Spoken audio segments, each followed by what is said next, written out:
Hello everybody, and today I'm going to be showing you how to create a point system. And this is going to be a video that's part of a series where I'm creating an avalanche game. And if you haven't already, look at the video before this so that you know what I'm talking about better in the playlist if you're looking at this through a playlist. But if this just got recommended to you, then I recommend you check out the playlist since it'll make this easier to understand. So, what we are creating here is a point system, and it's going to be the first step to our avalanche game. And it's really simple. But the first thing that we need to do is we need to create a way to get points. And all we're going to do for that is a simple button. So the first thing that you do is make sure you're either in the Home or Model tab for this, and find this part place where it says Insert. Click on that and you'll have a part. And then make it look however you want, it doesn't matter. I'm just going to make it a cube. And then the important thing, something that you do have to do, is find the Explorer. If you do not have the Explorer open, and the Explorer should be at your right, normally, if you haven't changed its location. But this is the Explorer, this big window right here. If you do not see it, then go into the View tab, and this first thing, that's the Explorer. Click that, and then you'll be able to see it. Now what you're going to want to do is once you open it, you're going to want to open up the workspace by clicking the arrow next to it. If it's already opened up, you don't need to do this. And then the next thing that we're going to want to do is find our part. It will be named part. And then insert, using the plus sign, a click detector. Now we don't need to do anything else with this block. Instead, we're going to insert a script to the server script service. And what we're going to do is we're going to create a function. And it's simple, because all it is game.players.player added connect function and then player, which is a simple piece of code. Make sure to hit enter after and it'll automatically make this for you. So what this is it is a function, but it's not just any function. It is a special type of function that will fire, and the code inside of the function will happen whenever a player is added to the game.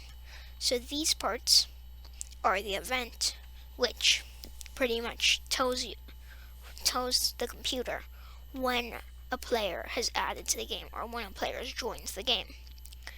Then this part is responsible for making this code inside of here happen. And then this part tells us what player joined the game, and it's a variable that tells us what player has joined the game. So what we're going to want to do next is we're going to want to create a folder. So local leader stats, and then equals instance dot new folder. And something that you're going to want to make sure of is that you use the exact casing. Make everything capital and lowercase that I made capital and lowercase, as if you don't, the computer won't like it and it will not work. So make sure that you're using capitals and lowercases in the correct spots. The next thing that we're going to want to do is we're going to want to name this leader stats, which is simply leader stats dot name equals leader stats. And you might think, oh, well, we already named it leader stats. It's already called leader stats. However, that's not true fully, because it is called leader stats in this script, but it's not called leader stats if we were to find it in the Explorer. Because if we were to look in the Explorer, it would actually be called folder. And the only reason why it says leader stats here is because we named the way that we reference to this folder in the script leader stats. So it's a bit complicated, but that's why we need to name it leader stats again. And it is especially important that it's all lowercase and spelled this exact way. So that means that whenever we open up the Explorer, if we were to find this folder, then it will be called leader stats. Next, we want to do leader stats dot parent equals player in lowercase. And then what this does is it simply puts the leader stats inside of the player's character. As what parent means is parent means whatever something is inside of. So, for example, our part is inside of this workspace, and this click detector is inside of this part. So, this code altogether creates a folder named leader stats that is inside of our player. The next thing that we're going to do is local points equals instance dot new integer value, or int value. It's called int value. But what this is it simply creates an int value or an integer value. But make sure it's spelled int, not integer, which is just a variable except it's inside of the Explorer. Since most of the variables that we create won't actually be inside of the Explorer, they'll be inside of the script. Which means that if I were to make, for example, local a equals 2, what this is a variable that is inside of the script. However, if we were to go into the Explorer, we would not be able to find a and tell what the value of a is. So we can create an integer value, which allows us to create a variable that can be seen from the Explorer, which is very useful. Next up that we're going to do is points.name equals, and then for this, you can actually name it whatever you want. But what you name it will be whatever goes in the top right of the screen when you load it. When you load the game, you'll see what I mean later when we test this. But I'm just going to name it points. You can name it whatever currency or whatever you want in your game. The next thing that we're going to do is points.parent equals leader stats. And this just puts the points inside of the leader stats. So what this entire thing does, this entire thing of code, it creates a folder that is named leader stats that is inside of the player, that has an integer value inside of it that is named points, and it's inside of leader stats. So if we were to join the game right now, we don't have any way to get points yet. However, because we have not programmed our button yet. However, we do see right over here points and 0, since I don't have any points. It will default to 0. This code will default that we have 0 points. So if we don't give it a value, it will assume we have 0 points. However, if you want a player to start with more than 0 points or less than 0 points, simply do points.value equals whatever you want it to be, like 100 or 2000.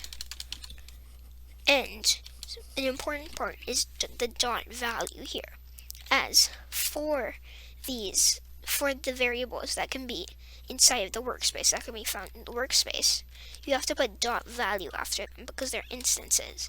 So if we try to do things like points equals 100, this won't work. You have to put the dot value, which is a very important part.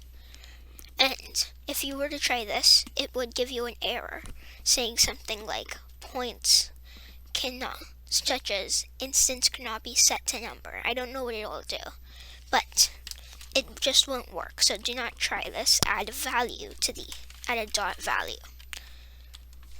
So yes, that's a bit complicated, but it's what works. And next, we're gonna want to program a button, since it doesn't actually do anything right now. It's just a block. So for this, we're gonna go back into our script that we have already created, and we're gonna put game.workspace.part. And actually, what we're gonna do is we're gonna go back into the Explorer, find our part, and then open the properties. If you do not have properties already, go into the View tab and find Properties, which should be right next to Explorer. So Properties should be below Explorer, or it might be somewhere else, depending on what happened to it, really. And then find the part that says Name. Then, towards the right of the part that says Name, we can change its name, and we'll change it to Button. So, now we have something named Button. That's how you can change names and also do a lot more stuff with parts. And now we have to change this to Button, because if we say that we want to find the part, then there is no part right here. It's now called Button. It's not called part. So we have to say that it's called Button, or we won't be able to find it. Next is .click detector, which should be inside of it from earlier, and then .mouse click :connect function, and then we're going to want to put player or PLR, depending on what you want to do. But actually, we'll just put player because it's just better. So the next thing that we're going to want to do is we're going to need, so we have this that's called player. And what this is it looks pretty long, but it's actually pretty simple. All that this big part right here does is it finds the button that's inside of our workspace, then it finds the click detector inside of it, and .mouse click is an event that happens whenever someone clicks it with their mouse, or if they're on mobile with their finger, or whatever it is. And then it connects to this, which this is also responsible for making the code inside of here happen, and then this is the player that clicked it. So next, what we're going to want to do is player.leaderstats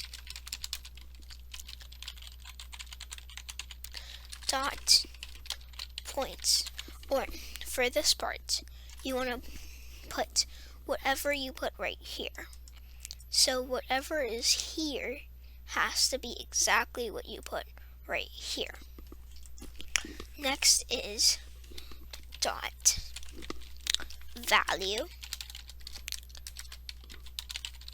equals player.leaderstats .points .value plus whatever amount you want the player to get every time they click. For me, it'll be 1. Now, all that this code does is every time someone clicks it, it adds 1 to their points. So, if we were to join this game now, you would be able to see that every time we click this button, we should get a point. And if you see the top right, we are getting points, which is a system that we're going to be using for the game that we are creating, or you could use for really any game that you want to make. So that's the video, and goodbye.